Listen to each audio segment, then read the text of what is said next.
Did you know that your cat has a vocabulary of up to 100 different sounds, while dogs only have around 10? That single fact changes everything about how we think of cats. We spend years assuming they are distant, mysterious, impossible to connect with. But the truth is, they are not ignoring you. They just speak a completely different language, and nobody ever taught you how to listen. Today, that changes. By the end of this video, you're going to understand exactly how your cat processes the sounds you make, which words and sounds actually reach their brain, and how you can use that knowledge to change their behavior, deepen your bond, and finally feel like your cat actually gets you. Not in a vague, feel-good way, in a practical, scientific, day-to-day way.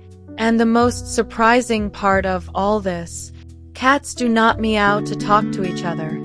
Meowing is almost exclusively a language they developed to communicate with humans. Think about that for a second. Your cat invented a whole system just to try and reach you. The least we can do is meet them halfway. So let us start from the beginning. When we talk about how cats process sound, we have to understand that their hearing is built for a completely different world than ours. Cats can hear frequencies up to 79,000 hertz. Humans max out around 20,000. That means your cat is living in a sonic environment you cannot even imagine. Every creak of the floor, every distant car engine, every high-pitched squeak of a mouse 3 rooms away. They hear all of it, constantly. Because of this, their brain has developed something remarkable. A filtering system. Not every sound gets equal attention. Cats have learned, over thousands of years of living alongside humans, to filter out background noise and focus on sounds that matter to their survival and comfort. This is exactly why understanding which sounds matter to them is so powerful, and why most cat owners are accidentally speaking in a frequency their cat has already learned to ignore. Now let us talk about the 5 categories of sound that your cat actually responds to. The first one is their own name, and this one is more interesting than it sounds. A study published in 2019 by researchers at the University of Tokyo found that cats can distinguish their own name from other words, even from a stranger's voice. But here is the catch. They do not respond to the name itself. They respond to the specific pattern of syllables and the tone in which it is delivered. Your cat does not know what a name is. What they know is that a specific sequence of sounds, in a specific pitch, has historically meant that something is about to happen. Food, play, attention, or sometimes something less pleasant. This is why the way you say your cat's name matters more than the name itself. Short names with a sharp vowel sound tend to get faster responses. Names that end in an EE sound, like Milo, Lily, or Cleo, create a high-frequency finish that lands right in the middle of the range cats find most attention-grabbing. If your cat seems to ignore their name, try saying it once, just once, at a slightly higher pitch than your normal speaking voice, and then stay quiet. The silence after the name is part of the signal. The second category is what researchers call resource words, and this is where classical conditioning becomes your best friend. A resource word is any word you consistently use right before something your cat values. Food, treat, play, snack. It does not matter which word you choose. What matters is the repetition and the timing. Here is how it works. Every single time you are about to feed your cat, you say the word once, calmly, and then the food appears. After enough repetitions, the word itself triggers the same anticipation in the brain that the food does. You are essentially writing new code into your cat's brain, and once that code is written, it does not go away easily. The mistake most people make is using different words for the same thing, or saying the word multiple times in a row. Cats do not process repetition the way we do. Saying treat, treat, treat does not make the signal stronger. It actually makes it weaker, because it disrupts the pattern their brain learned to recognize. One word, one time, then the action. That is the formula. The third category is the most misunderstood one. The difference between the word no and a sound of interruption. Let us be honest about something. How often do you say no to your cat? Here you go. And how often does it actually Good work? boy. Probably not very often. And there is a very Yes, you like specific that. reason for that. The word no is a human construct. It carries meaning because we grew up in an environment where it was consistently paired with consequences. Your cat did not grow up in that environment. To them, no is just another syllable, another piece of background noise in an already noisy world. But sounds that mimic the warning signals of other cats, those land differently. A sharp short hiss sound, a quick Hey there, TSC little with the buddy. tongue against the teeth, or a soft but sudden SHHHH. Meow. These sounds exist in the cat's natural vocabulary as warnings. When you There use you them go, correctly, little one. you are not Enjoy giving your your cat a treat. human command. You are sending a signal in a language their brain already understands at an instinctive level. The key is consistency and immediacy. The sound needs to happen within 2 seconds of the behavior Here you you want go, to interrupt. sweetie. After Good 2 boy. seconds, the cat's brain has already moved on, and the sound Hello there, becomes little meaningless or one. It's good confusing. to see you. Timing is You're looking everything. quite regular The word there. means nothing without the right moment. The fourth category is words of affection, and this is where tone becomes the entire message. Research on cat Boy. communication has Yeah. consistently shown that cats are highly sensitive to pitch, specifically to the difference between high-pitched and low-pitched voices. High-pitched voices, in the range of a human speaking in a soft, slightly elevated tone, signal safety, playfulness, and non-threat. This is why we instinctively go into what people call baby talk when we speak to cats and dogs. Here you We are go, not being little silly. one. Good job. We are actually speaking in a Such register good that feels kitty. safer to them. Eat it up. Low-pitched voices, especially sudden loud ones, trigger the same part of the brain that responds to threats in the wild. This is why yelling at a cat almost never produces the result you want. The volume itself communicates danger, and when the brain perceives danger, it does not stop Good to process the boy. content of what you said. So cute. It just activates the survival response. Hey there, sweetie. Come Freeze, here. That's flee, a good girl. or fight. So when you are speaking to your cat in a moment of affection, let the pitch rise slightly at the end of your words. Keep the volume soft. Keep the pace slow. You are not trying to communicate information, you are trying to communicate a feeling, and that feeling for a treat, travels you through two. tone far more than through any specific word. The fifth category is directional commands. Words like down, off, come, or stay, and these are the ones that require the most patience to build, but once they are built, they are incredibly reliable. The science here comes back to syllable repetition and consistency. Cats respond better to commands that have a clear beginning and a clear end, 1 or 2 syllable words that carry a specific stress pattern. The word down spoken with a firm but calm voice, with slight emphasis on the vowel, gives the cat's brain a clean pattern to latch onto. But here is what most people get wrong. They use the word in too many different contexts. You say down when the cat jumps on the counter. You say down when you want them off the couch. You say down when they are on the table. If the word appears in too many situations, the brain stops treating it as a specific signal and starts filing it under general human noise. Pick one behavior for each command, practice it in the same context every time, and always follow through with either a physical guide or a reward when the cat complies. 7 days of consistent daily repetition is usually enough to begin seeing a reliable response. We will come back to this in more detail later. Now let us go deeper, because words are only part of the story. There are sounds that human beings make naturally, without even thinking about them, that carry enormous Here's a yummy meaning to a treat, little cat, one. and most people have no idea they are even making them. The first one is the click of the Here you tongue, go. that Good soft lateral boy. click sound you make when you are trying to get Meow. someone's attention. Cats respond to this sound with surprising consistency, and the reason is fascinating. That click sits in a frequency range that mimics certain small animal sounds, insects, small rodents.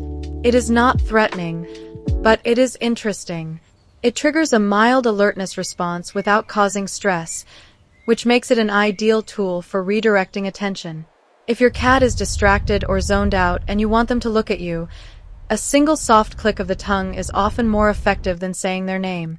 The second natural sound is the soft exhale, a gentle, slow breath directed toward your cat. This one surprises most people. But blowing a soft stream of air gently toward a cat's nose or face is actually a recognized greeting behavior in feline body language.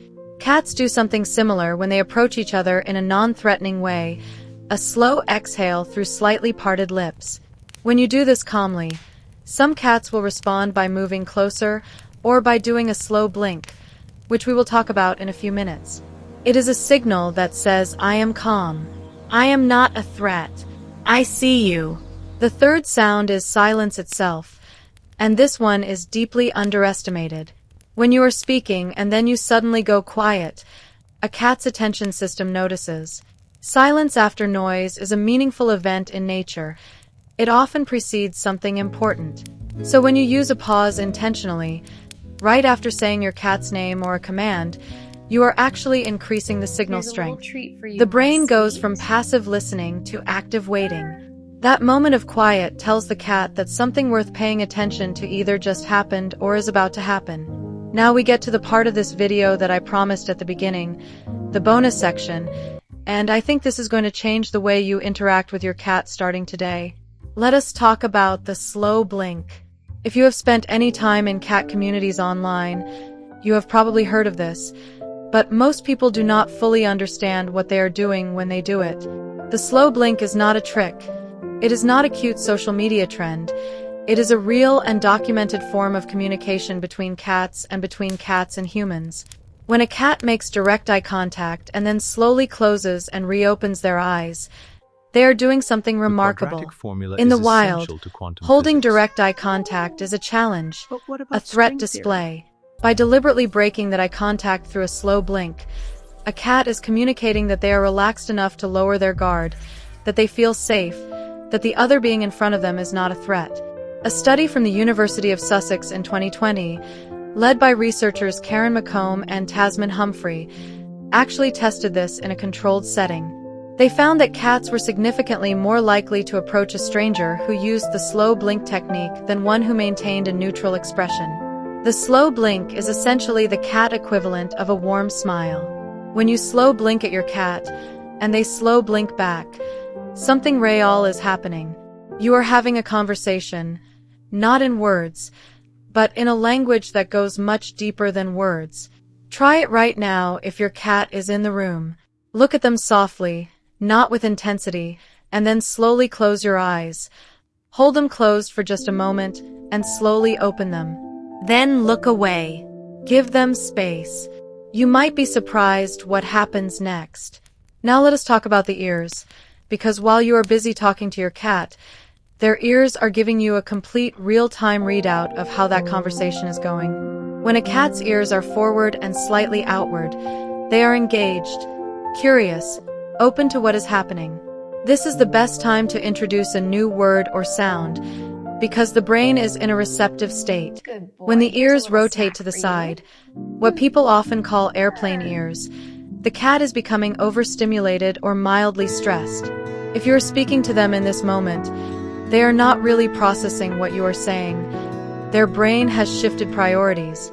The best thing you can do is lower your voice, slow down your speech, or stop entirely and give them a moment. When the ears flatten back against the head, stop everything. That cat is in a defensive state. Nothing you say in that moment is going to be received the way you intend it. You are better off creating physical and emotional distance and letting them reset. Learning to read your cat's ears while you are speaking to them is one of the most practical skills any cat owner can develop, because it turns every conversation into a two-way exchange. You are no longer just broadcasting, you are listening too. And then there is the tail, which most people completely misread. A tail held high is confidence and greeting. A tail puffed out is fear or aggression. But the one I want to focus on is the tail in motion, specifically the speed and type of movement. A slow, gentle sway usually means the cat is focused on something, tracking it mentally. This is fine. The cat is alert but not stressed. A moderate rhythmic flick, especially at the tip, means the cat is becoming mildly irritated or overstimulated. This is your cue to dial things back. If you are petting them, give them a break. If you are talking to them, Lower your volume and slow your pace. A rapid lashing back and forth, full tail movement, is a clear signal that the cat has reached their limit. At this point, continuing to interact, pet, or speak in an engaging way is likely to result in a scratch, a bite, or the cat leaving the room entirely. The tail is not lying to you. It never lies. Learning to use the tail as a metronome for your interactions means you will almost never push your cat past their comfort threshold, and that alone will transform the quality of your relationship with them. Now let us bring everything together with something practical. How do you actually teach your cat to understand a new word in 7 days? Day 1 through 3 is about association. Choose one word, just one, and one behavior or object you want to associate it with. Every single time that behavior or object occurs, say the word once in a calm, clear voice. Do not repeat it. Do not add other words around it. Just the word, alone, in the moment. Day 4 and 5 is about anticipation. You will start to notice your cat's ears moving toward you slightly when they hear the word, or a small shift in their body posture. This is the brain making the connection. Resist the urge to test it yet. Let the association keep building. Day 6 is your first test. Use the word slightly before the usual context. If it is a food word, say it before you even open the cabinet. Watch what happens to their body. If you see a physical response, ears forward, head turning toward you, movement toward the kitchen, the connection is forming. Day 7, reinforce whatever response you got with the reward they associate with that word. Do not skip this step. The reward is what locks the learning in place. Without the follow-through, the connection starts to fade. After 7 days, the word is not fully trained, but it is planted. With continued consistency over the following weeks, it becomes a reliable part of your cat's learned vocabulary. Before we close, let us talk about the single most damaging mistake cat owners make when trying to communicate with their cats: raising their voice. We yell because we are frustrated, because we have said the same thing 10 times and nothing has changed. But here is what is actually happening inside your cat's brain when you raise your voice. The auditory cortex receives the signal and immediately flags it as a potential threat. The amygdala, the part of the brain responsible for fear and stress responses, activates. Stress hormones begin releasing into the bloodstream, and the prefrontal processing that would allow your cat to actually think about and respond to what you said shuts down. You did not communicate more effectively by raising your volume. You triggered a biological alarm system. Your cat is no longer thinking about what you want them to do. They are thinking about whether they are safe. The quieter and calmer you speak, the more cognitive space your cat has to actually process what you are saying. Calm is not weakness in cat language. Calm is authority. Calm is safety. Calm is exactly the register that makes a cat feel secure enough to listen. So here is where we land after everything we have covered today. Your cat is not ignoring you. They are waiting for signals they can actually understand. They have a filtering system in their brain that decides in milliseconds what sounds are worth paying attention to. And once you understand how that filter works, you can speak directly through it. Their name is a pattern, not a word. Resource words are triggers you build through repetition and timing. Interruption sounds work because they borrow from the cat's own instinctive vocabulary. Tone carries more meaning than content, and commands only stick when they are paired with one specific context and followed through consistently. Beyond words, the click of your tongue can redirect attention without stress. A soft exhale can be a greeting, and silence is one of the most powerful tools you have. And the slow blink. Use it today. Look at your cat. Breathe, and blink slowly. Then leave a comment and tell me what happened, because I genuinely want to know. The language was always there. You just needed someone to hand you the dictionary.